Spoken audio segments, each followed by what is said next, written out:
오늘 말씀 로마서 11장 25절에서 36절입니다. 아주 중요한 본문입니다. 어떻게 보면 모든 것의 결론처럼 돼 있는 그 어떤 이 본문입니다. 사실은 로마서 11장 25절에서 36절 우리 같이 한번 한 목소리로 같이 읽어보겠습니다. 시작. 형제들아, 너희가 스스로 지혜 있다 하면서 이 신비를 너희가 모르기를 내가 원하지 아니하노니, 이 신비는 이방인의 충만한 수가 들어오기까지 이스라엘의 덜어는 우둔하게 된 것이라. 그리하여 온 이스라엘이 구원을 받으리라 기록된 바, 구원자가 시온에서 오사 야곱에게서 경건하지 않은 것을 돌이키시겠고, 내가 그들의 죄를 없이 할 때에 그들에게 이루어질 내 언약이 이것이라 함과 같으니라. 복음으로 하면 그들이 너희로 말미암아 원수된 자요, 택하심으로 하면 조상들로 말미암아 사랑을 입은 자라. 하나님의 은사와 부르심에는 후회하심이 없느니라. 너희가 전에는 하나님께 순종하지 아니하더니 이스라엘이 순종하지 아니함으로 이제 긍휼을 입었는지라. 이와 같이 이 사람들이 순종하지 아니하니 이는 너희에게 베푸시는 긍휼로 이제 그들도 긍휼을 얻게 하려 하심이라. 하나님이 모든 사람을 순종하지 아니하는 가운데 가두어 두심은 모든 사람에게 긍휼을 베풀려 하심이로다. 깊도다 하나님의 지혜와 지식의 풍성함이요, 그의 판단은 헤아리지 못할 것이며 그의 길은 찾지 못할 것이로다. 누가 주의 마음을 알았느냐? 누가 그의 모사가 되었느냐? 누가 주께 먼저 드려서 갚으심을 받겠느냐? 이는 만물이 주에게서 나오고 주로 말미암고 주에게로 돌아감이라. 그에게 영광이 세세에 있을지어다. 아멘. 아멘. 아멘. 우리 같이 한번 말씀 제목 같이 한번 읽겠습니다. 시작. 모든 민족을 구원하시는 하나님의 신비.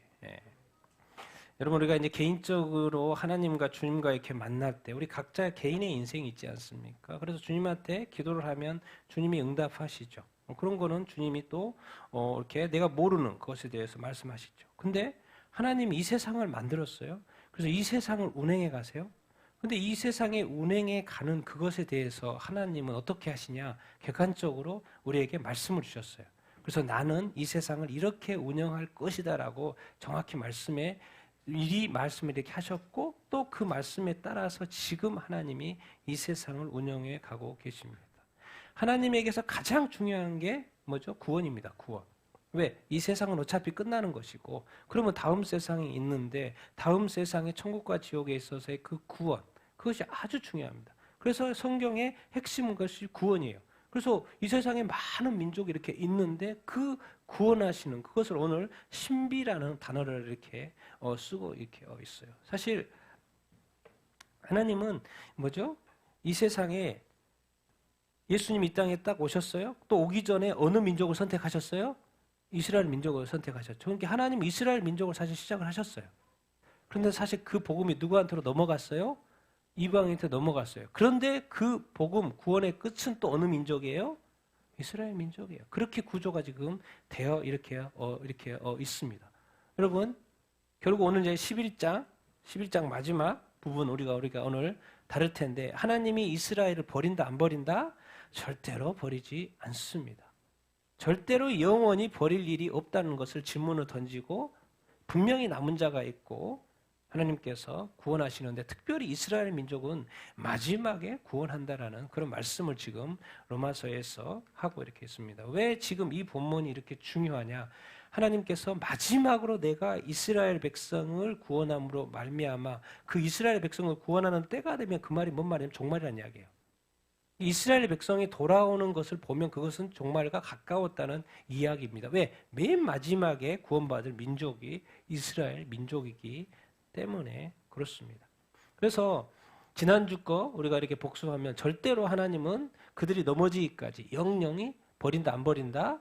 버리지 않는다. 그러니까 우리가 이게 하나님을 믿으면서 이스라엘 백성처럼 내가 하나님은 버려도 하나님은 나를 버린다 안 버린다? 버리지 않는다라는 거예요. 하나님은 나만 생각하는 거 옆에 사람도 생각하고 이 나라도 생각하고 다른 열방의 나라까지 다 생각한다 안 한다 다 생각하고 계셔요. 그런데 거기에 구원이 있고 시기도 이런 걸 다 사용하시는 거예요. 왜? 이 구원을 위해서. 이방인을 구원 어떻게 할까? 또 이스라엘로 시기 나게 해서 또 이스라엘도 이렇게 구원하고 하나님은 다 생각이 있고 계획이 있고요. 거기에 따라서 움직이고 있는 것을 우리가 볼 수 있어요. 결국 이스라엘도 하나님이 구원하시려고 하시는 것이죠. 그러면 민족과 민족 간의 이 관계를 도대체 어떻게 우리가 생각을 해야 될까? 이스라엘과 다른 이방인의 어떤 민족, 다른 민족 간의 관계, 우리와 중국, 우리와 일본, 우리와 다른 아시아의 어떤 민족, 다른 어떤 유럽과 그럼 다 미국 민족은 다 뭐 다른 것인가? 아니죠. 성경 읽어보면 뭐라고 돼 있어요? 다 한 혈통으로 만들었다는 거예요. 그러니까 우리가 다른 민족을 자꾸 타민족 하는데 엄밀히 말하면 구분하기 위해서 타민족이 아니고 사실 한민족이죠. 다른 곳에 살 뿐이고 다른 언어를 그러니까 하나님에게 있어서는 뭐예요? 다 한 가족이에요. 그러니까 우리가 낯설긴 하지만은 그런 사람들을 어떻게 대할 필요가 있어요? 친근하게 대할 필요가 사실은 있습니다. 또 하나님이 그렇게 대하기를 이렇게 원하고요. 그래서 선진국 사람은 되게 이렇게 나이스하게 대하잖아요. 그런데 또 좀 이렇게 못 사는 나라에서 왔다고 우리가 나이스하게 안 대하잖아요. 하나님은 그런 거를 싫어하셔요. 동일하게 가족으로서 대해 주기를 이렇게 원하시는 것이죠. 왜? 하나님의 구원 역사는 이스라엘로 시작을 했기 때문에 이스라엘에 접붙여진 우리 민족이고 이방 민족이라는 것을 늘 기억해라는 거예요. 그렇기 때문에 우리가 예수 믿는다고 자랑하지 말고 교만한 마음을 품지 말라고 이야기를 하고 있습니다. 여러분, 하나님의 역사, 성경의 전체, 분명히 하나님은 성경의 이 구원의 문제에 대해서요, 이 세상을 운영할 때 다 성경에 기록해 해놨어요. 구약 성경이 뭐예요? 창세기 1장부터 11장까지 인류 전체에 대한 이야기를 딱 합니다. 근데 창조했고 타락했고 심판. 근데 맨 마지막에 요한계시록 1장부터 12장까지 또 인류 전체에 대한 이야기입니다. 심판하시고 구원하신 이야기. 그리고 맨 마지막에 누구를 기원하는 이야기, 유도 민족에 대한 구원이 요한계시록에 이렇게 있습니다. 하나님의 역사를 어떻게 시작해요? 구약성에 딴 거 없어요. 아브라함으로 시작한 누구 민족? 이스라엘 민족 이야기입니다. 그래서 신약 딱 와서는 뭐예요? 이 사복음서에서 메시아 예수 복음이 선포됩니다. 누구한테 먼저? 누구한테? 어느 민족한테 먼저? 유대인들한테. 그래서 마태복음이 딱 앞에 있어요. 그리고 그와 딱 연결을 해서 구약에서 예언한 메시아 예수. 그리고 복음서가 또 누구를 위해서 쓰여져요? 로마인한테를 위해 쓰여지고 또 이방인한테 쓰여지고 또 모두에게 쓰여져. 그러니까 알고 봤더니 예수는 유대인부터 시작해서 모든 민족에게 선포되는 복음이어야 된다는 거예요. 예수 그리스도. 그게 복음서가 가르쳐 주고 있죠. 예수는 모든 민족의 예수라는 것을 복음서를 통해서 가르쳐 주고 있어요. 그러면 이것이 어떻게 돼야 되나? 모든 민족에게 복음화되는 과정이 있어야 된다라는 것입니다. 그래서 구약에서 아브라함은 그냥 가나안 땅이라는 한 장소에서 계속 이야기가 돌아가요. 그런데 신약에 딱 넘어오더니 모든 민족을 복음해야 되니까 모든 민족의 지역별 교회 이름이 딱 계속 나타나요. 로마 교회, 고린도 교회, 갈라디아 교회, 에베소 교회, 빌립보 교회, 골로새 교회, 데살로니가 교회 계속 지역별 교회 이름이 언급이 돼요. 신약 구약은 틀리죠. 맨날 가나안 땅의 팔레스타인 지역만이었는데 이제는 지역별의 복음화가 되고 교회가 세다 보니까 지역별 교회의 그 편지가 또 전달되어지는 그런 어떤 관영. 그래서 구약과 신약 약간 틀리죠. 모든 민족에게 교회가 세워졌다라는 것을 이 사도행전이 가르쳐 주고 있고 그 사도행전에 세워진 교회마다 편지가 이렇게 보내지는 것을 다는 아니겠지만 큰 그룹의 교회들에게 다 편지가 보내집니다. 그래서 모든 민족의 복음화가 되고 교회가 이렇게 세워지면 이제 마지막이에요. 또 마지막이요. 이 세상은요 절대로 계속하지 않습니다. 영원하다. 그걸 우리가 알아야 합니다. 그래서 딱 요한계시록에 이 성경책의 마무리가 요한계시록은 또 인류 이야기예요. 심판하고 구원하고 인류 이야기 처음도 심판하고 구원하고. 근데 한 가지 이 특이한 게 있어요. 이스라엘 민족 구약 복음을 전하는데 제일 먼저 유대인 그리고 이상하게 모든 민족 교회의 이야기인데 꼭 뭐를 하나 남겨놨어요? 우리가 지금 큐티 하고 있는 본문 무슨 본문? 히브리서. 누구에게 지금 복음이 전해지고 있는 거예요? 히브리 민족. 누구에게? 유대인에게. 그만큼 사실은 전체적인 비중에 있어서 우리가 이렇게 히브리 민족이 아니기 때문에 그 비중이 좀 이렇게 잘 필링이 좀 이렇게 안 오는데요. 사실 하나님이 이스라엘 민족을 사랑하고 지금도 축복하기를 이렇게 원하시는 그 마음을 사실 이스라엘 민족이 다 받지 못하죠. 이것도 주고 저것도 주기를 원하는데 자기는 율법만 취하고 있는 거예요. 예수도 주고 싶어 그러는데 하나님의 마음을 제대로 받아들이지 못하고 있죠, 이스라엘 민족이. 그러니까 저는 이제 사도 바울이 히브리서 썼다고 이제 생각하는데 히브리 민족에게 자세하게 복음을 풀어줍니다. 자세하게. 왜? 그 민족을 너무나도 시작을 했고 또 그 민족은 반드시 구원받아야 되고 그렇기 때문에. 그래서 결국 요한계시록도 누구의 마지막 구원으로 정리를 해 가냐면 나머지는 심판이고 유대 민족이 구원받는 그 이야기가 나옵니다. 그래서 이런 말씀들이 우리가 이제 볼 때 교회 전체에 하는 이야기인지 유대인에게 하는 이야기인지를 잘 구분하면서 보면 성경을 정확히 볼 수가 있죠. 우리 같이 한번 말씀 읽어보겠습니다. 시작. 그러므로 너희가 선지자 다니엘이 말한 바 멸망에 가증한 것이 거룩한 곳에 선 것을 보거든 그때 유대에 있는 자들은 산으로 도망할지어다 너희가 도망하는 일이 겨울에나 안식일에 되지 않도록 기도하라 이는 그때에 큰 환란이 있겠음이라 창세로부터 지금까지 이런 환란이 없겠고 후 없으리라 이르되 우리가 우리 하나님의 종들의 이마에 인치기까지 땅이나 바다나 나무들을 해하지 말라 하더라 내가 인침을 받은 자의 수를 들으니 이스라엘의 자손의 각 지파 중에서 인침을 받은 자들이 14만 4천이니 여기까지 읽겠습니다. 그렇죠? 그래서 마태복음 마지막 그 종말에 대한 이야기를 예수님이 직접 하신 이야기 중에 마태복음 처음에 마태복음에 말씀하세요. 선지자 다니엘이 말씀을 했죠. 무슨 말씀? 멸망에 가증한 것이 거룩한 것에 선 것을 보게 된다는 거예요. 누가요? 유대에 있는 자들이 유대에 있으니까 아마 유대인일 확률이 높겠죠. 거룩한 것 성전. 이 거룩한 것이 그래서 지금 이제 우리가 요즘 이야기하는 것은 삼성전이 없으니까 성전이 세워지고 거기에 거룩한 것이 세워진다. 보통 요한계시록에 의하면 3년 반 그 3년 반이 끝났을 때 적그리스도 거룩한 곳에 선 것을 유대에 있는 자들이 본다는 거예요. 근데 그것을 보면 도망가라는 거예요. 한국에 있는 사람이 아니고 한국에서는 그게 선 게 아니죠. 유대 성전에 거룩한 곳에 유대인들이 보게 된다는 거예요. 방송을 통해서 볼 수는 있겠지만은 그것을 직접 누가 유대인들이 그러니까 특별히 그 날이 겨울이 되거나 안식일이 되지 않도록 기도하라는 거예요. 이것까지는 안 알려졌어요. 그날이 겨울이 될 수도 있다는 거예요. 또 뭐요? 안식일이 될 수도 있다는 거. 안식일에 움직이면 안 되잖아요. 유대인들은 1km 이상 움직이면 안 됩니다.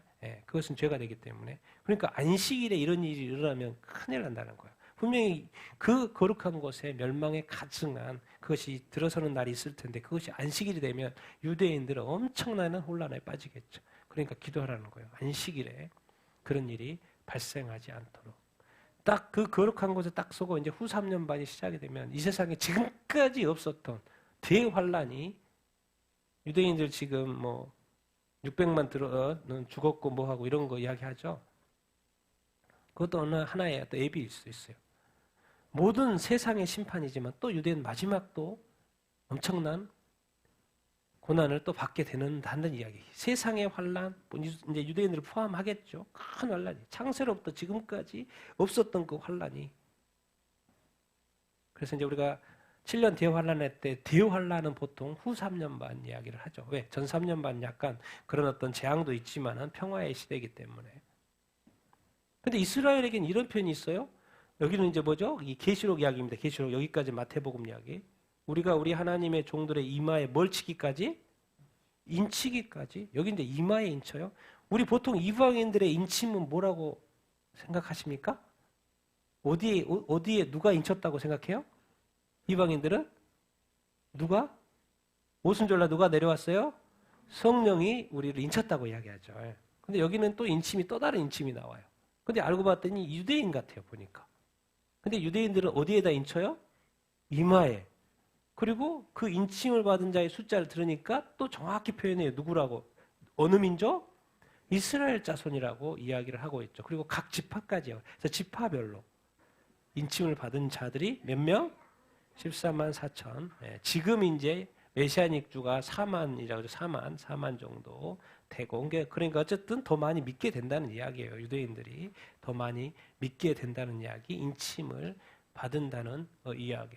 그러고 봤더니 유대인 이야기 같아. 14만 4천 유대인. 왜? 그 다음에는 정말 각 나라와 족속과 백성, 다른 이방인들의 이야기가 다로 나오기 때문에 구분해서. 그런데 또 11장에 무슨 이야기가 나오면 두 증인 이야기가 나오는데 어디에서 그 두 증인이 활동을 해요? 거룩한 성. 거룩한 성, 거룩한 곳 어디겠습니까? 거룩한 성은 예루살렘이죠. 그럼 여기서 활동하는 게 아니고 두 증인이 전 세계에서 활동하는 게 아니고 어디에서? 거룩한 성 예루살렘에서. 정확히 또 헷갈릴까봐 우리가 다 거룩한 거 아니에요? 이렇게 할까봐 정확히 또 말씀하고 있어요. 그들의 주께서 십자가에 못 박히신 거. 그거 어디가 있습니까? 예루살렘이죠. 그 두 증인이 활동을 해요. 그러고 보면 어디에서? 그 유대인들을 위해서 한다고 볼 수 있겠죠. 그러니까 이 성경에, 이 신약 성경의 유대 민족 구원 이야기가 여기저기서 이야기가 나옵니다. 여러분, 우리가 그 하나님은 진짜 이 하나님의 백성에 대해서요, 한번 이렇게 구원하시고 선택하시면 하나님도 나름대로 뭐가 있어요? 책임을 주셔요. 책임을 주셔요. 그래서 끝까지 사랑하시고 끝까지 인도하시고 끝까지 이렇게 축복하기를 원하시는 걸 하나님인 줄 이렇게 믿습니다. 사실 이스라엘 민족은 특별히 이 세상의 긴 역사의 중심에 있습니다. 그러니까 하나님 이스라엘 민족에 대해서 뭐가 있어요? 특별한 마음이 이렇게 있습니다. 그리고 그 이스라엘이 이 우두려졌기 때문에 우리가 누가 구원받은 거예요? 이방인이 구원받고 우리가 구원받은 거예요. 사실 우리가 약간 믿진 마음이 있습니다.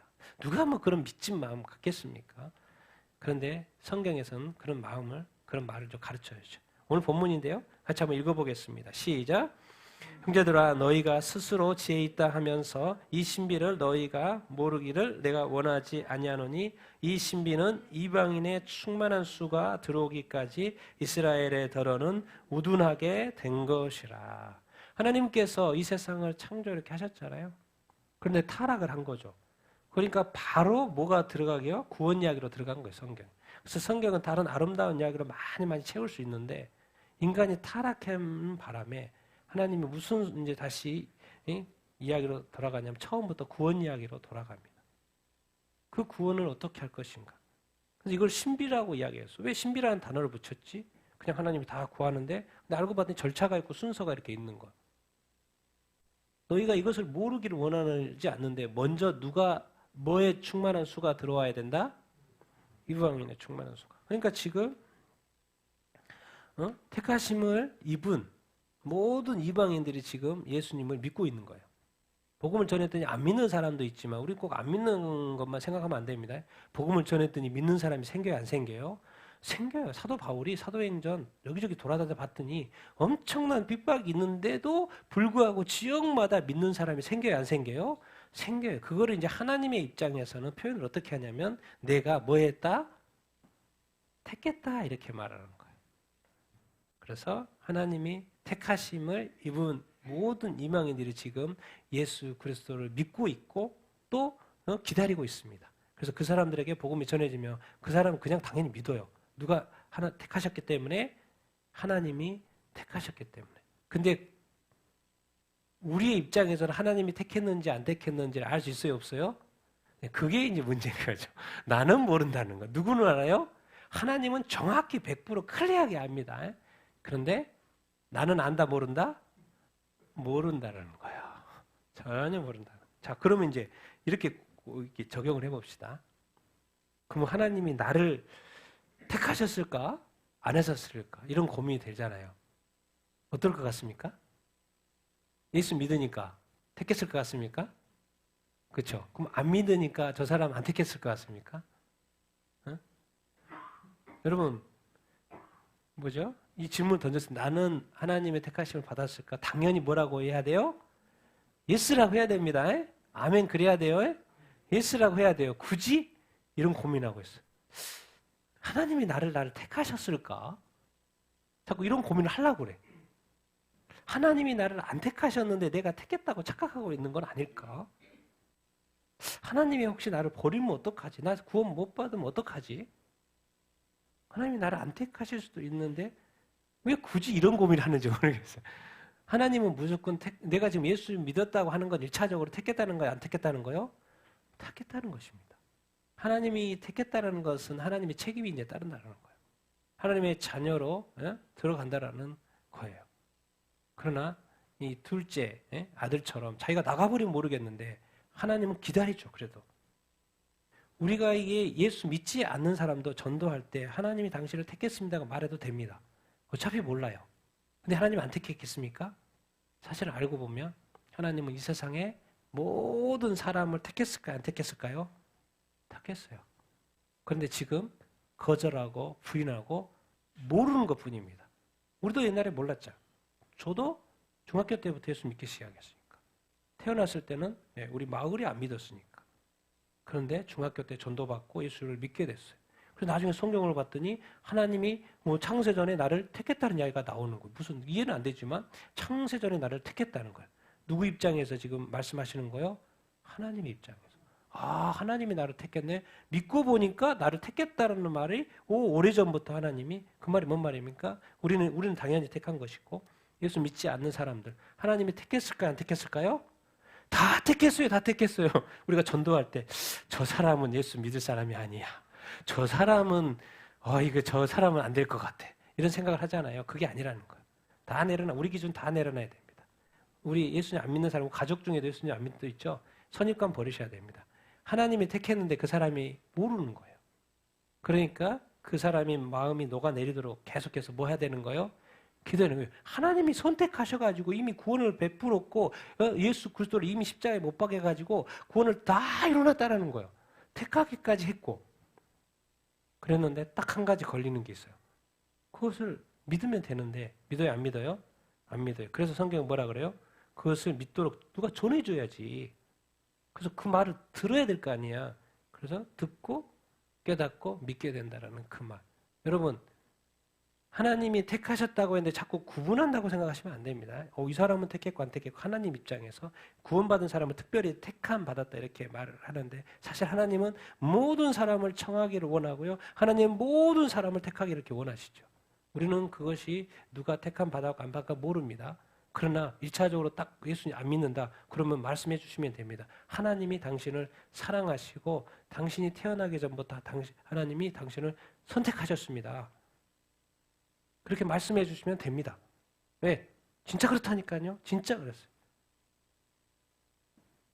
그래서 사도 바울이 이제 유대인부터 복음이 시작된 그것이 여기저기 가봤던 이방인인데 하나님도 알지 못하는데 가서 잠깐 전하는데도 믿는 사람이 생겨요? 안 생겨요?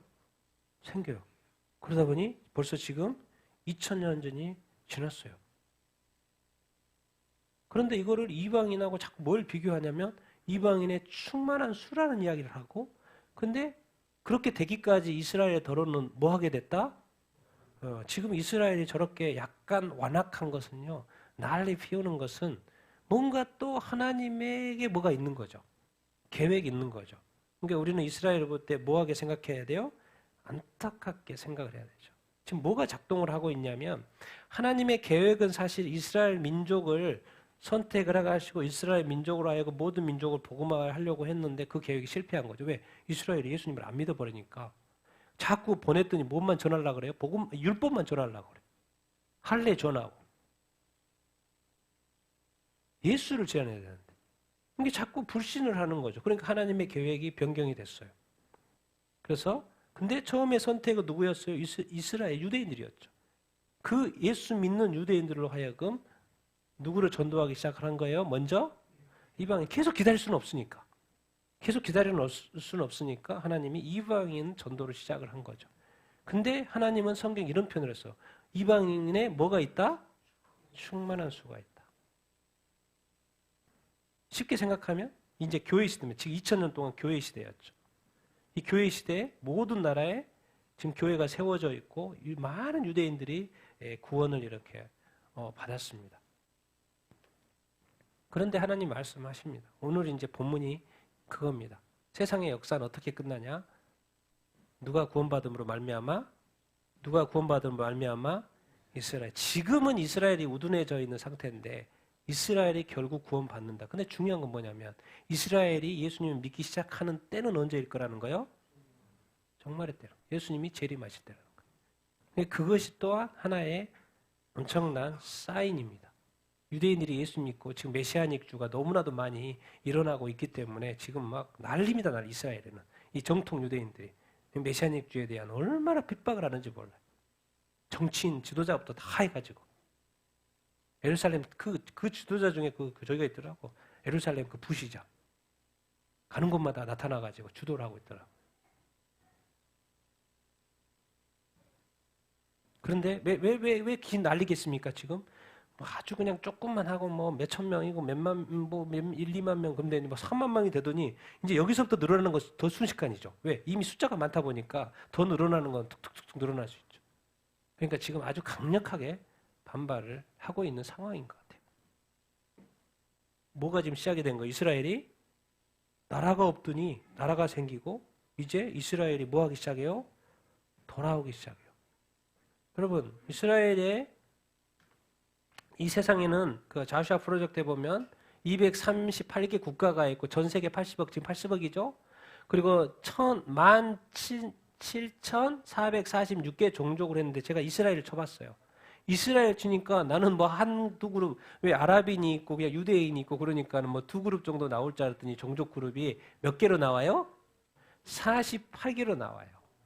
많아요, 안 많아요? 엄청 많죠. 기독교인은 뭐 당연히 적고. 우리나라 치면 몇 개 나올 것 같아요? 한 23개 나옵니다. 23개. 한국이 한민족 하나가 아니에요. 되게 구체적으로 이렇게 나와요. 그 중에 48개 중에 제가 유대인을 찾아봤어요. 유대인 다 유대인이요. 근데 2000년 동안 디아스포라를 했기 때문에 유대인들은 뭐예요? 다 돌아온 유대인들이죠. 그렇죠? 그러니까 앞에는 다 유대인인데 다 나라가 붙어 있어요. 네덜란드에서 온 유대인, 독일에서 온 유대인, 뭐 동부 이시디아에서 온 유대인, 러시아에서 온 유대인, 루마니아에서 온 스페인에서 온, 에티오피아에서 온 유대인, 모로코, 뭐 이렇게 터키, 튀니지, 페르시아, 포르투갈, 프랑스, 헝가리에서 온 유대인으로 이렇게 자세히 구분하다 보니까 몇 개가 나오는 거예요? 48개. 그 중에 유대인만, 아랍인도 사니까 유대인만 뽑았더니 몇 그룹이 나오는 거예요? 종족 그룹이 20일. 그러니까 유대인으로 하나로 치지 않고 이 17,446개에는 유대인으로는 우리는 딱 하나로 생각하잖아요. 근데 어디에서 왜? 그동안 나라가 없었으니까. 어디에서 돌아온 그걸 또 구분해 놨더라고요. 그래서 그 48개 중에 21개 그룹이 유대인이에요. 근데 이들이 다 뭘 믿어요? 하나님, 예수님을 안 믿잖아요. 그러니까 이제 복음화의 요리 유대인이 낮은 거죠. 어디에 출신해서 지금 그래서 이 많은 유대인들이 지금 뭐예요? 이스라엘로 모이고 있는 것이죠. 그러니까 우리나라는요 23개나 돼요. 근데 쳐보면 복음화율이 거의 되는 것처럼 나와요. 그런데 유대인은 이렇게 그룹이 많고 근데 다 유대교죠.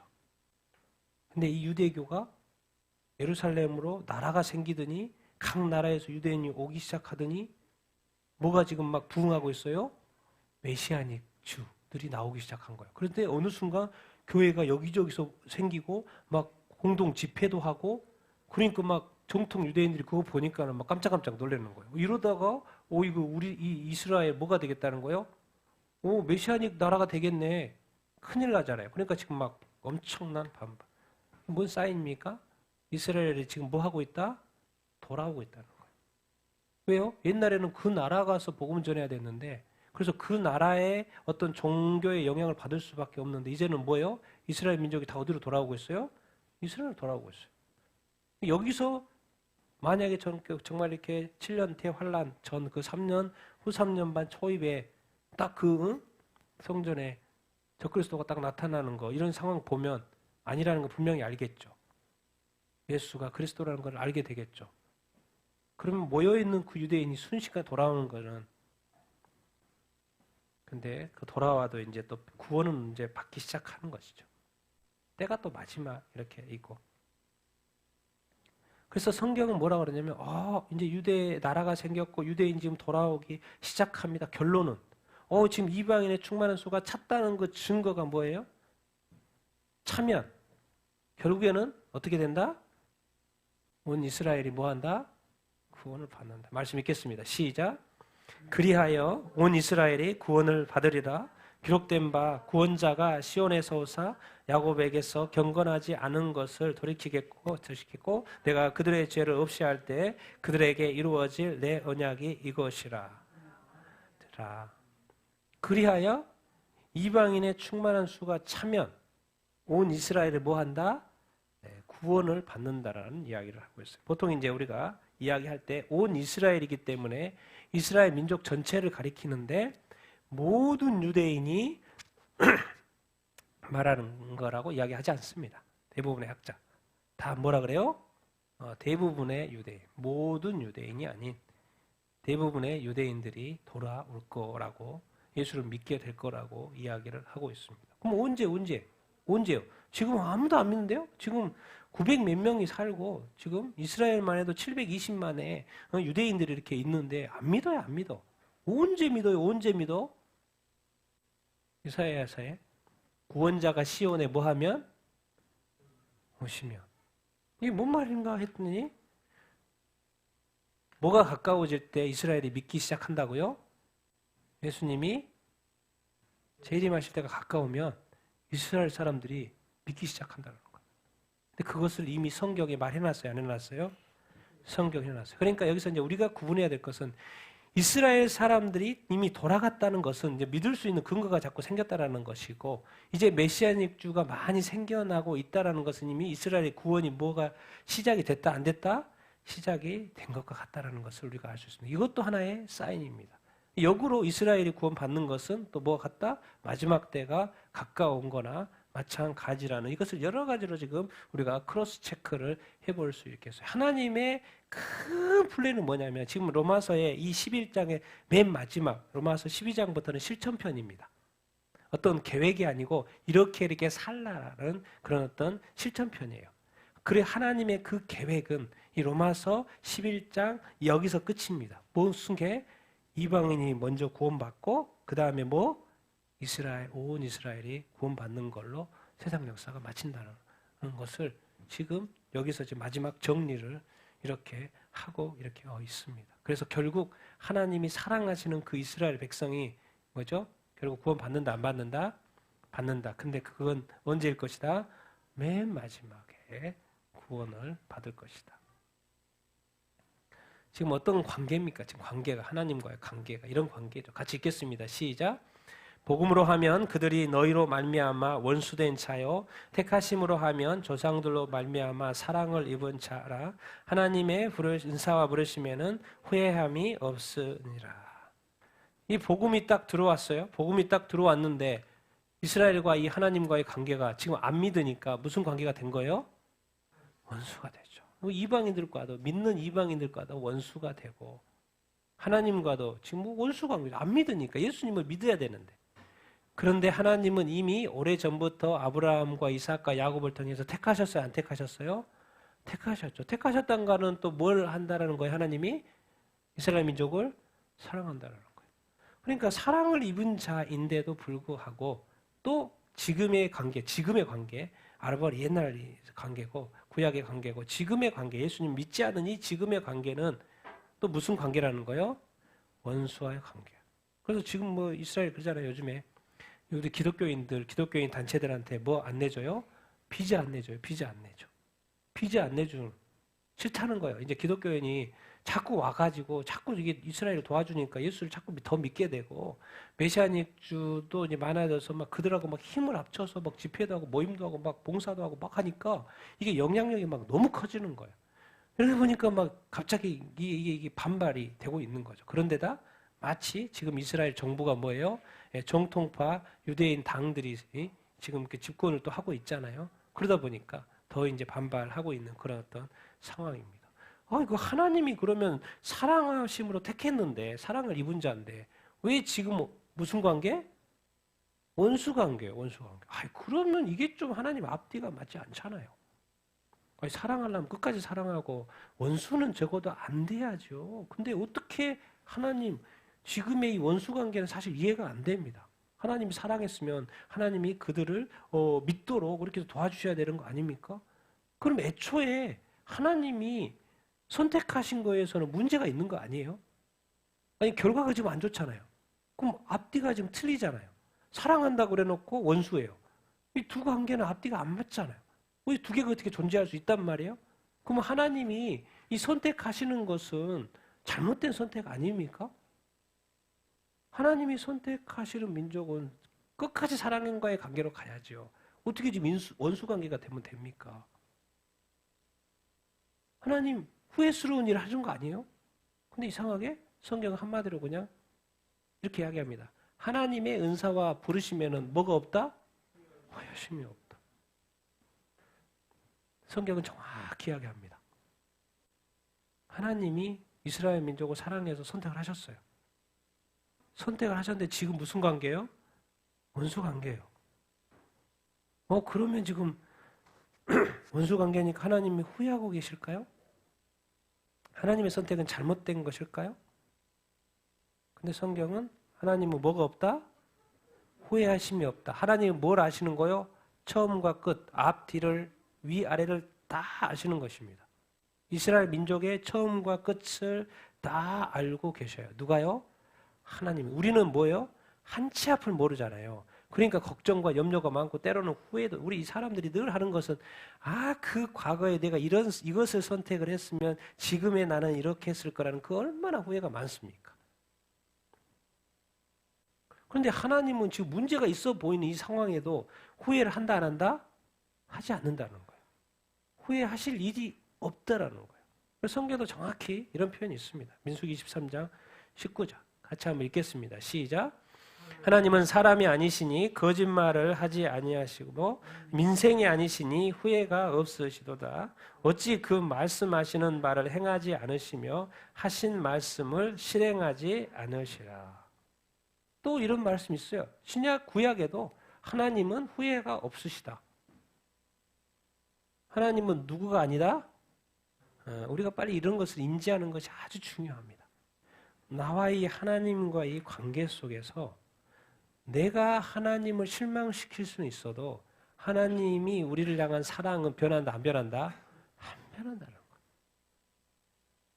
내가 하나님을 향한 사랑은 식을 수가 있어도 하나님이 나를 향한 사랑은 식은다, 안 식은다? 식지 않는다는 거예요. 하나님은 사람이 아니시고 뭐 하지 않으셔요? 거짓말이죠. 그러니까 하나님 이스라엘을 사랑한다라고 말을 했으면요, 이건 거짓말이 아니에요. 그러면은 뭐예요? 이 사랑한다는 말이 계속 유효하다 안 하다? 유효하다라는 거예요. 그래서 그냥 성경은 구원 중요하지, 그러니까 뭐로 딱 못을 박아놨냐면 영원한 구원, 예수는 영원한 구원의 근본, 구원자 이렇게 딱 해놨어요. 왜? 하나님은 뭐 하려고 구원하는 거예요? 한번 구원했다가 떨굴라고? 아닌 사람 버리고 긴 사람 이렇게 계속 붙들라고? 그런 거 아니죠. 하나님의 어떤 구원은 무슨 구원이요? 영원한 구원. 문제가 내가 그 믿음을 버리고 떠나니까 문제인 거지. 하나님의 입장에서는 그 영혼은 뭐예요? 영원히.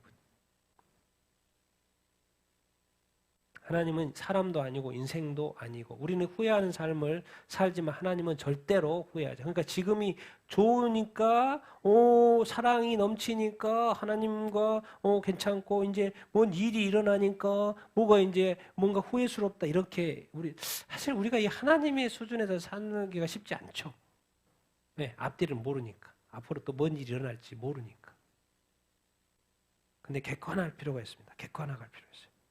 정확히 말씀하세요. 왜 후회하지 않으시지?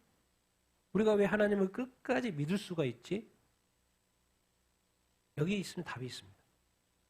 그냥 믿으라 하면 안 믿을 수도 있고 의심도 되고 그러는데 그러지 말라는 거예요. 뭘 보고? 그 말씀 보고. 하나님이 그 말씀한 바를 행한다 안 행한다? 행한다는 거예요. 하신 말씀을 실행한다 안 행한다? 실행한다는 거예요. 그러니까 지금 성경에 나를 사랑한다고 그랬잖아요. 나를 도우신다고 그랬잖아요. 나를 위해 성령을 보내시고 항상 내게 능력 주신다고 그랬고 나를 승리자다, 이기게 한다고 그렇게 해줬잖아요. 그렇게 하나님이 우리에게 약속을 하셨으면 하나님은 그것을 실행한다 안 한다? 실행하신다. 우리가 이 땅에서 버려야 될 사고방식이 이분법적 사고방식입니다. 우리가 잘 되고 안 되고 선과 악은 분별할 필요가 이렇게 있지만 우리가 굳이 악을 취할 필요가 없습니다. 우리는 끝까지 누구를 신뢰하는 거예요? 하나님을 신뢰하는 거. 내 상황이요 잘못되어 있는 것 같은 이 상황, 뭔가 하나님과의 관계가 좀 껄끄러운 그 상황, 내 삶의 일에 뭔가 좀 안 풀리는 것 같은 그런 어떤 상황, 때로는 실패의 상황, 낙심의 그 상황, 그 나의 상황인 거예요. 근데 하나님은 나를 도우신다, 안 도우신다? 도운다. 하나님이 나를 사랑하셨고 선택하셨으니까 끝까지 책임지실 거다, 안 지실 거다? 지실 것이다라는 거예요. 그러니까 이런 말씀을 보면서 하나님이 우리를 선택하시고 부르신 거에서는 후회하심이 있다, 없다? 없다라는 거예요. 근데 하나님이 뭐예요? 때로는 놓아둔 타임이 있을 수 있어요. 뭔가 우리로 하여금 뭐 하기 위해서? 잘못되게 하기 위해서 그런 게 아니고 우리로 뭐 하금? 뭔가 깨닫게 하기 위해서. 뭔가 깨닫게 하기 위해서 시간을 주시는 거예요, 하나님. 그것은 또 알고 보니 나를 못되게 하는 시간이 아니고 나로 자라게 하고 깨닫게 하고 영적으로도 풍성해지게 하기 위한 하나님의 섭리가 작동을 하고 있었다라는 것을 알 수 있습니다. 하나님이 우리를 향한 그 사랑, 그 깊이, 그 넓이 우리가 다 알 수는 없습니다. 그래서 우리가 잘 모르기 때문에 뭐 기도에서도 응답을 받지만은 말씀을 보면서 하나님 이렇게 말씀하셨네, 또 큐티하면서 하나님 이렇게 말씀하시는 것 같네. 그러면 그 하나님이 지킬 거다, 안 지킬 거다? 지킬 거다. 안심하고 믿고 우리가 실천하면 되는 것입니다. 그래서 자꾸 이제 하나님이 후회하심이 없어. 그럼 우리 입장에서 어떻게 해야 되는데요? 이게 이제 순종인 거예요, 순종. 이 순종이 그래서 아주 중요합니다. 같이 읽어보겠습니다. 시작. 너희가 전에는 하나님께 순종하지 아니하더니 이스라엘이 순종하지 아니함으로 이제 긍휼을 입었는지라. 이와 같이 이 사람들이 순종하지 아니하니 이는 너희에게 베푸시는 긍휼로 이제 그들도 긍휼을 얻게 하려 하심이라. 하나님이 모든 사람을 순종하지 아니하는 가운데 가두어 두심은 모든 사람에게 긍휼을 베풀려 하심이로다.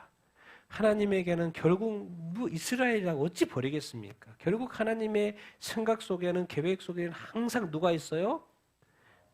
모든 사람이 있고 거기에는 나가 포함이 되어 있을까, 안 되어 있을까요?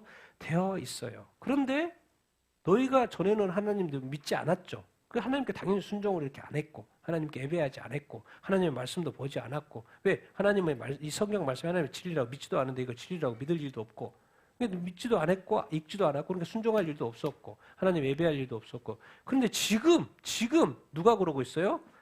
하나님이 선택하신 누가? 이스라엘 민족이 하나님이 뭐 성경도 성경인데 성경 이거 왜 줬는지 아니? 예수 보내려고 그래서 내 아들 예수, 그래서 예수 믿어야 돼 그렇게 말을 해도 십자가에 못 박게 하고 지금도 예수님을 2000년 동안 그렇게 믿어요, 안 믿어요? 이방만 믿지 안 믿어요. 이스라엘은 결국 하나님의 말씀에 순종하지 않고 예수 믿지 않는 거예요. 그러니까 그러다 보니까 결국 그 사랑이 누구한테로 넘어갔어요? 이방인에게로. 그래서 이방인이 전에는 하나님도 예배하지 않는데 이제는 뭘 입었어요? 긍휼을 입었어요. 이제 근데 이스라엘도 긍휼을 뭐하게 하려고 이제 얻을 때가 됐다라는 거예요. 얻어야 한다라는 거예요. 궁극적으로 모든 사람이, 여러분 나만 절대로 잘 되면 안 됩니다. 옆에 사람도 잘 돼야 되고요. 다른 사람이 잘 되는 거 보면 여러분 엄청 기분 좋아야 됩니다. 축복해 줘야 돼요. 막 절로절로 막 좋아해야 됩니다. 왜요? 그 마음을 가진 하나님이 그걸 보고 더 축복해 줍니다. 여러분 이스라엘 민족 우리가 잘 되도록 계속 기도해야 되는 줄 이렇게 믿습니다. 왜? 하나님은 안 믿어요. 하나님은 이제 모든 사람을 순종하지 않은데 가두어 두셨는데 하나님이 나쁘네 이런 말이 아닙니다. 하나님이, 성경은 하나님의 관점에서 쓴 거기 때문에 우리가 다 이해 못하는 부분이 있어요. 하나님의 관점에서 모든 사람을 순종하게 안 했으니까 하나님이 나쁘다 이런 개념이 아닙니다. 오해하면 안 됩니다. 하나님은 결국 우리가 이 아름다운 지구와 아담 다 누가 떠난 거? 자유의지로 자기가 떠난 겁니다. 그래서 자기 책임을 짓는 거죠. 하나님의 입장에서 모든 사람을 순종하지 않으면 가운데 놓여서 왜 순종하지 않지? 결국 모든 사람한테 뭘 베풀라고? 하나님의 긍휼을 베풀라고. 우리가 이 하나님의 이 사랑, 이 긍휼, 하나님의 어떤 섭리, 결국 하나님의 섭리는 뭐냐? 하나님의 큰 플랜과 계획은 뭐냐? 세상의 일들이 왜 자꾸 흐트러져 가지? 왜 이 세상에 요즘에 많은 난리와 난리, 재앙이 일어나지? 뭐 하려고 그래? 왜 그럴 거였습니까? 누구 찾으라고? 하나님 찾으라고. 아니 난리가 났고 막 마을이 없어지고 사람들이 수없이 죽어가는데 울고만 있어요. 아니 울지 말고 누구 찾으라고요?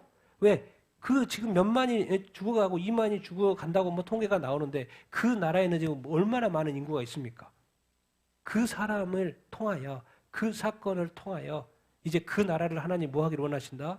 구원하기를 원하신다. 그래서 이때는 무슨 일이 뭐를 해야 될 거예요? 하나님을 찾아야 될 때죠. 결국 재앙은 하나님이 재앙을 허락하시는데 그 재앙을 통해서 마지막 때니까 재앙을 내릴 수도 있겠지만 궁극적으로 그 재앙을 보면서 이 세상에 소망이 없구나. 우리의 삶의 이 생명의 주권은 누구한테 있다? 하나님, 이 세상, 자연 모든 만물. 우리가 지금 비 때문에 좀 이러고 있고 폭염 때문에 해 때문에 이러고 있고 막 이러고 있는데 이 모든 만물의 창조주 하나님, 그 하나님을 우리가 찾아야 되고 믿어야 되구나. 그렇게 인간이 나아가기를 원하시는 거죠. 결국 재앙이 더 심해지면 심해질수록 우리는 더 누구를 찾아야 되는 거예요? 하나님을 찾아야 돼. 이게 바로 인간이 타락하면 뭔 일어나면 계속 절망으로 돌아가는데 예수를 믿으면 긍정적인 경우가 있어요. 오뚜기 정신이죠. 오뚜기 정신. 오뚜기 정신. 예수 믿으면 이제 죽을 일이 없어요. 죽어도 천국이고 살아도 기쁘고 일이 안 돼도 기쁘고 그냥 오늘 또 하루 주어진 하루 감사하고 오늘 어떻게 살지 이렇게 고민하지 않아요. 오늘 그냥 신나게 사는 거예요. 먹고 마시고 할 일 없으면 먹고 마시고 왜? 하나님 아버지 앞에서 이제 나는 영원히 사니까. 여러분 우리가 늘 기억하는 것은 하나님 앞에서의 삶이요. 그리고 하나님은 우리를 뭐한다? 구원하시고 도우시고 인도하신다라는 거예요. 하나님의 섭리. 이스라엘 민족 지금 저렇게 안 믿고 저렇게 메시아를 핍박하고 아니 다른 사람도 아니고 하나님을 아는 사람이 그 하나님의 사랑을 구약시대 독차지했던 그 민족이 어떻게 예수님 믿는다고? 그래서 그러고 있죠. 근데 결국 하나님의 국률이 이방인에게 그리고 이제 구원이 어디에게? 유대인에게 가고 있기 때문에 사실 영적으로는 그들이 뭐 하고 있는 거예요? 지금 튕기고 있는 거예요. 지금. 왜? 구원이 지금 거기서 들어가고 있기 때문에. 하나님은 모든 영혼을 구원하기를 원하십니다. 모든 민족을. 근데 그거를 이제 어떻게 여기서 표현하고 있냐면 긍휼을 이야기하고 있어요. 긍휼은 정확히 뭐겠습니까? 다른 말로 바꾸면 뭐겠습니까? 구원이죠. 구원. 같이 읽겠습니다. 시작. 하나님은 모든 사람이 구원을 받으며 진리를 아는 데 이르기를 원하시느니라. 하나님은 한 분이시요 또 하나님과 사람 사이에 중보자도 한 분이시니 곧 사람이신 그리스도 예수라. 하나님은 긍휼을 베풀고 사랑도 베풀고 계속 하시는 것은 뭐냐면 거기에 밑바탕에는 모든 사람이 못 받기를 원하는 거예요. 구원받기를 원하시는 것입니다. 성경책은 알고 봤더니 인간을 구원하는 구원 스토리인 거예요. 구원책인 것입니다. 마치 예수님의 어린 양의 생명책인 것처럼 이 생명책, 사도들의 이름이 있는 것처럼 우리의 이름이 이 기록되기를 원하는 거예요. 어린 양의 생명책에. 정확히 몇 명의 이름이 구원받기를 원하시는 거예요? 몇 명이요? 모든 사람. 그래서 원래 하나님에게는 차별이 없는 거예요. 항상 하나님에게는 모두가 동일합니다. 우리 인간의 눈에 차별이 있고 그런 것이지 하나님의 눈에게는 모두가 동일합니다. 모두가 구원받기를. 왜? 하나님은 한 분뿐이고 그 하나님과 인간을 연결시켜 줄 분은 누구밖에 없어요? 그리스도 예수밖에 없어요. 그러니까 예수 믿으면 구원받는다는 거예요. 그런데 이방인이 지금 믿고 있고 이스라엘이 믿고 있지 않았는데 그리고 지금까지 메시아닉 주가 없었는데 어느 순간부터 메시아닉 주가 생기더니 지금 쑥쑥쑥쑥 막 자라나고 있어요. 메시아닉 주들이. 결국 하나님의 이 섭리가 지금 작동하고 있는 것을 볼 수 있죠. 이스라엘이 지금 돌아오고 있구나. 이스라엘이 돌아오고 있구나. 하나님의 긍휼이 그들에게 지금 베풀어지고 이렇게 있구나. 그런데도 불구하고 이스라엘이 반발하고 있으니 하나님의 마음이 찢어져요. 왜? 구원이 지금 거기에 들어가고 있는데 그것을 또 막겠다고 지금 고르고 있으니 결국 그래서 이스라엘은 핍박을 받는 거예요. 나중에. 핍박을 받으면서 또 이렇게 적그리스도가 나타나면서 확 뒤집어지는 거예요. 그래서 사실은 이스라엘 민족은 약간 민족적인 변화입니다. 한 사람 한 사람 변화가 아니고 지금은 한 사람 한 사람 변화인데 나중에 이 마지막 때 7년 대환란 시대의 이스라엘 변화는 사실 민족적인 변화가 좀 될 거예요. 그래서 안 믿는 사람도 있겠죠. 근데 앞에서 말한 것처럼 온 이스라엘이라는데 사실 모든 대부분의 많은 유대인들이 확 돌아올 거라고, 민족적 회심이 있을 거라고 보통은 이야기를 이렇게 합니다. 그 하나님의 긍휼이, 구원이 이스라엘에게 결국 믿음으로 말미암아 세상은 이제 종말을 구하는 어떤 것이죠. 근데 지금 이제 이스라엘 민족이 돌아오고, 이게 여기 끝입니다. 그래서 이스라엘 민족은 결국 구원을 얻을 것이다, 안 얻을 것이다? 얻을 것이다. 그래서 하나님 마무리를 어떻게 하냐면 무슨 단어를 쓰고 있어요? 그걸 가르쳐 주는 거예요. 세상의 역사 속에 하나님은 항상 모든 사람이 그 염두에 있었다는 거예요. 그럼 누구도 있었다는 거예요? 나도 있다는 거예요. 나와 이 하나님의 관계 속에서 혹시 내가 하나님은 나는 다른 사람보다 나를 더 사랑하지 않나? 하나님은 나에게 왜 이렇게 기도의 응답을 이렇게 잘 빨리빨리 이렇게 안 해주시지? 그런 게 아니라는 거예요. 그런 게 아니라는 거예요. 하나님에게 다 뜻이 있고 계획이 있고, 그렇다고 해서 하나님의 사랑이 식은 것이 아니라는 거예요. 하나님은 때에 따라 하나님의 섭리에 따라서 하나님의 계획에 따라서 일하신 하나님인 거예요. 그러니까 우리는 하나님의 이 말씀에 이미 나를 사랑한다고 약속하셨으니까 끝까지 뭐 하면 돼요? 믿으면 되고 신뢰하고 그냥 뭐 할 것도 없으면 그냥 자면 돼요. 할 거 없으면 그냥 자고 쉬고 그냥 주님이 다른 길을 안 알려주면 이 길 계속 하는 거예요. 그냥. 그러다가 또 하나님이 다른 길을 가야 된다면 알려줄까 안 알려줄까요? 그때 되면 알려줘요. 왜? 다른 길로 가고 있으니까 하나님이 바로 잡아줘야 안 잡아줘야 돼요? 잡아줘야 돼요. 그건 하나님의 일인 거예요. 왜? 하나님의 계획이 있거든요. 그러니까 우리가 걱정할 필요가 없다니. 지금까지 믿음 생활하면서 저도 걱정과 염려하지 않습니다. 왜? 하나님이 때마다 뭐 하니까? 나타나셔요. 길 방향을 가르쳐줘 안 가르쳐줘? 가르쳐줘요. 왜? 나는 나로서 내 삶에 최선을 다하고 주변에 있는 사람 열심히 사랑하고 또 이 주민 사회가 열심히 이 주민 섬기고. 왜? 하나님이 나를 보내셔서 그 자리에 그것이 내 천직이니까 거기에 내 100%를 다 쏟는 거죠. 그래서 거기에 계속 있을 줄 알았더니 또 하나님이 때가 되니까 옮겨요 안 옮겨요? 옮겨요. 근데 그때를 알았어요? 몰랐어요? 전혀 몰랐어요. 근데 어느 마지막 그 옮길 타임이 되니까 뭔가 감이 와야 하나요? 와요. 그리고 주님한테 기도하니까 알려줘요 안 알려줘요? 알려줘요. 그러니까 또 옮겨요. 그러니까 이런 거죠. 이런 거. 하나님은 하나님의 사람을 끝까지 책임지고 인도하신다 안 인도하신다? 인도하신다는 거예요. 그래서 우리가 이스라엘은 이 구원의 문제에서 오늘 이 신약 성경의 어떤 그 결말과도 같고, 그래서 모든 사람이 구원받는다. 결국 이스라엘이 구원받으면서 그 이야기를 하는 거예요. 그래서 우리가 신앙 생활할 때 이 하나님의 깊이를 사실 다 알 수 없는 게 안타까운 것이죠. 그래서 마지막 이 사도 바울이 이 하나님 이 깊이 고백하는 거죠. 같이 한번 읽겠습니다. 시작. 오 깊도다 하나님의 지혜와 지식의 풍성함이요 그의 판단은 헤아리지 못할 것이며 그의 길은 찾지 못할 것이로다. 누가 주의 마음을 알았느냐? 누가 그의 모사가 되었느냐? 누가 주께 먼저 드려서 갚으심을 받겠느냐? 이는 만물이 주에게서 나오고 주로 말미암고 주에게로 돌아감이라. 그에게 영광이 세세 있을지어다. 아멘. 여러분, 하나님의 이 큰 계획을 사도 바울이 깨닫게 됐을 때, 여기서 사실 번역은 원문에 있는데 이게 번역에 오가 빠져서 그랬어요. 원문인데 뭐하다? 깊도다. 하나님의 지혜와 지식의 뭐요? 풍성함. 그의 판단, 그의 생각, 그의 길 우리가 알지 못해. 그 누가 주님의 마음, 그의 모사, 누가 주님한테 조언을 하겠습니까? 누가 주님한테 이렇게 빚지고 갚고 뭐 이런 거. 만물이 누구한테 나와요? 하나님한테 나오고 이렇게 있습니다. 우리는요, 우리가 늘 내 삶이 급하고 내 것이 뭐가 잘 되고 못 되고 이런 것이 늘 나의 모든 것이기 때문에 그래서 성경을 봐도 별로 이렇게 감동이 안 오죠. 왜요? 지금 내가 급하기 때문에.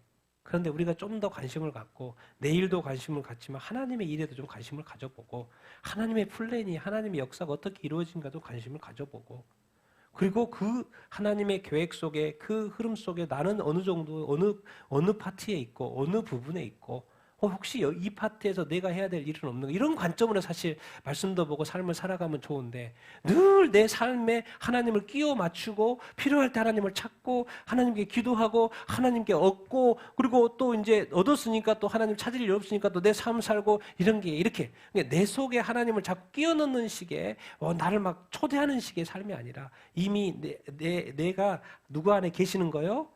하나님의 큰 저기에 들어가 있는 거예요. 내가 지금 살고 있는 거예요. 그러니까 좀 하나님의 마음을 가지고 시선을 가지고 우리가 세상을 살아가면 얼마나 좋겠습니까? 우리가 관점을 좀 조금만 사도 바울이 그랬어요. 너무 답답해요. 내가 이방인을 이렇게 많이 전도하고 교회도 많이 세웠는데 내 민족은 아직도 가는 곳마다 나가 전도하는 거 방해하고 아직도 이렇게 결국 예루살렘에 돌아갔더니 뭐예요? 가둬버리네. 죽이려고 그러네. 결국 뭐 상소해가지고 로마까지 살아서 가는 이 민족에 대한 그 안타까움. 그런데 알고 봤더니 다 가르쳐줘요. 사도 바울아, 그게 아니고 나는 마지막에 이스라엘 민족을 뭐 할 것이다? 구원할 것이다. 그러니 이 하나님이 이야기 딱 듣는 순간 기절하죠, 기절해. 오, 하나님. 여러분, 그래서 우리 하나님의 지혜와 지식, 우리와 지혜와 지식은 도대체 뭘까요? 우리가 할 일은 뭘까요? 심플합니다. 성경이 이렇게 이야기하고 있습니다. 같이 읽겠습니다. 시작. 여호와를 경외함이 지혜의 근본이라 그의 계명을 지키는 자는 다 훌륭한 지각을 가진 자이니 여호와를 찬양함이 영원히 계속되리로다. 여호와를 경외하는 것이 지식의 지혜의 근본이요 거룩하신 자를 아는 것이 명철이니라. 이래 결국을 다 들었으니 하나님을 경외하고 그의 명령들을 지킬지어다. 우리의 지혜, 우리의 지식의 근본, 지혜의 근본. 도대체 지각이 있고 똑똑하다는 게 뭐지? 사람이 근본이 뭐지? 누구를 경외하는 거요? 여호와 하나님을 경외하는 거. 여러분 제일 똑똑한 사람이 누군지 아십니까? 박사가 아닙니다. 공부 많이 하는 사람이 아니에요. 어리지만 우리 아이들 하나님 앞에 나와가지고 하나님 예배하잖아요. 하나님 볼 때는 그 애들을 가장 지혜롭게 생각합니다. 가장 똑똑하다고 생각합니다. 이 세상의 모든 지혜보다도 가장 높은 지혜를 실행하고 있으니까. 지혜를 가지고 있으니까. 하나님을 뭐예요? 경외해요. 이 세상의 모든 부와 지식과 지혜의 근원이 하나님입니다. 어떤 인간이 아무리 똑똑하고 그래서 하나님의 그 지혜는 하나님 볼 때는 아무것도 아니죠. 그래서 하나님이 가장 귀하게 여긴 게 있습니다. 지혜면 지혜고 지식이면 지혜이고 지식이면 지식이고 가장 귀한 거 넘버원으로 딱 하나님이 1번으로 딱 해놓은 게 있어요. 누구를 아는 거? 여호와를 알고 여호와를 뭐 하는 거? 경외하는 거. 거룩하신 자를 뭐 하는 거? 아는 거. 그럼 알면은 또 뭐를 지켜야 돼요?